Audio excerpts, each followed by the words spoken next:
Et welcome à tous, bienvenue à vous amis Ténois, bienvenue à vous amis Aveyronnais, c'est toujours moi, coucou à TikTok, coucou à YouTube, merci d'être de plus en plus nombreux, ensemble c'est tout. Petite vidéo pour vous parler de quoi? Est-ce que vous connaissez Romain Molina? Romain Molina, alors c'est un journaliste célèbre hein, qui fait des grosses enquêtes sur Internet, sur YouTube. Il a fait de nombreux livres pour dénoncer les dérives du football dans son ensemble, que ce soit au niveau business. Il étudie vachement les clubs Ligue 1, Ligue 2, tout ce qui est le football international, la FIFA, l'UEFA. Vraiment, n'hésitez pas à aller voir sa chaîne YouTube Romain Molina. C'est pas un partenariat du tout, quoique je vois bien un jour, qui sait. Si tu passes par là, Romain Molina, vraiment bravo pour ton travail. Mais là, surtout que parce que ça a un rapport avec Rodez, bien sûr, parce que vous savez très bien que voilà, quand je fais des vidéos, c'est surtout un rapport avec Rodez, notamment avec TikTok. Mais alors, attendez, regardez-moi ça. Regardez-moi cette. Ah, c'est fait à la bonne franquette. Ah, regardez-moi cette petite belle cathédrale. Alors, regardez-moi ce petit tweet qu'il a fait pour cette victoire de Rodez contre Nancy. On le rappelle, merci encore. Rodez se donne encore plus d'air dans la course au maintien avec un succès précieux à Nancy 3-1 qui fait remonter le club. Comme chaque saison, lorsqu'il y a un match important, les Rétinois connaissent la recette. Alors ça fait plaisir, pourquoi? Parce que, attendez, on va y arriver. Ça fait plaisir parce que c'est quand même quelqu'un de connu, qui étudie bien les choses, qui connaît vraiment le monde du milieu du football, que ce soit dans tous les championnats, notamment en France, hein. Il a vraiment une vision très intéressante et très globale et souvent ses avis sont bons, hein. Il y a des journalistes qui sont moins bons que d'autres, ça c'est sûr, comme certains. Mais voilà, donc il prône que voilà, il faut quand même le reconnaître. Il faut être fier de ce qu'on fait, Rodez. Et oui, on est 7e année consécutive en Ligue 2. Bon, on n'est pas encore maintenu, on espère le plus rapidement possible.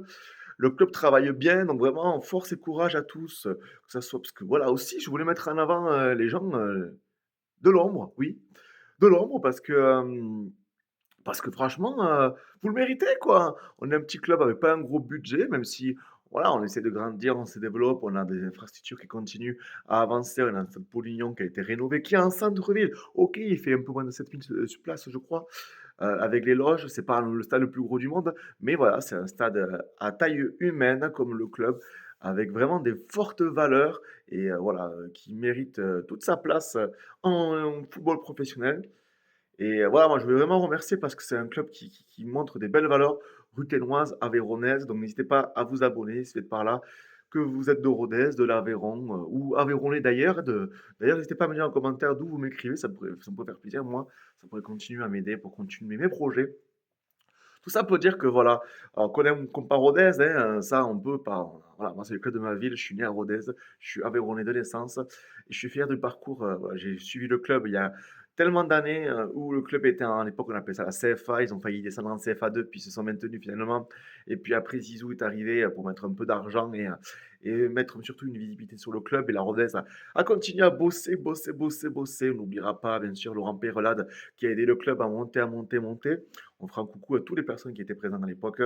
Au stade Polignon, il n'y avait pas beaucoup de monde, on n'était vraiment pas nombreux, hein, mais bon. Et puis on a fini champion de France de national. On est monté, monté, on a continué les étapes. On a été loin, on a dû jouer pendant longtemps au Stadium de Toulouse pendant que le stade de Polignon était en rénovation. Il a fallu du temps ce stade soit en rénovation enfin finie. Voilà, le club continue à se structurer malgré qu'on n'a pas tant d'argent que ça. Mais bon, ça fait partie du défi. On a un super coach, Didier Santini, Embrick Darbelé, adjoint. Voilà, je vous passe le petit coucou si vous passez par là. Merci à tout le staff qui y a derrière, de l'ombre. Voilà, moi je vais continuer à faire mes vidéos parce qu'ensemble, on peut faire de belles choses pour le club, pour Rodez, pour l'Aveyron, pour tout le territoire. Voilà, je voulais dire vraiment vive le club, vive Rodez. Moi, je suis chute supporter parmi tant d'autres. Je fais de la vidéo, comme vous le voyez. Je fais aussi de la radio. Voilà, je fais aussi de la radio, je fais des podcasts, je fais des chroniques sur les matchs de Rodez où je vous donne la parole. D'ailleurs, c'est pour ça que je commence à vous faire diffuser un petit peu ce que je fais. N'hésitez pas à en parler autour de vous. Voilà, je sais que j'ai des détracteurs, il y en aurait toujours. Et sachez que moi, ma démarche, elle est sincère, authentique. J'aime ce que je fais, je kiffe ce que je fais. Je suis pas parfait, voilà. Je suis pas, je suis pas Daniel Riolo, je ne suis pas d'autres, voilà, grands journalistes, je suis pas journaliste. Mais voilà, en tout cas, n'hésitez pas à en parler autour de vous pour faire de plus de publicité possible. Ça me ferait plaisir. Voilà, allez Rodez, ensemble, c'est tout. Qu'est-ce que j'aime mon club? Et j'espère, qui sait, un jour, on ira encore plus haut, puisque, comme on dit, ensemble, c'est tout. Allez Rodez, prenez soin de vous, chers supporters ruthénois et aveyronnais. Ciao, ciao.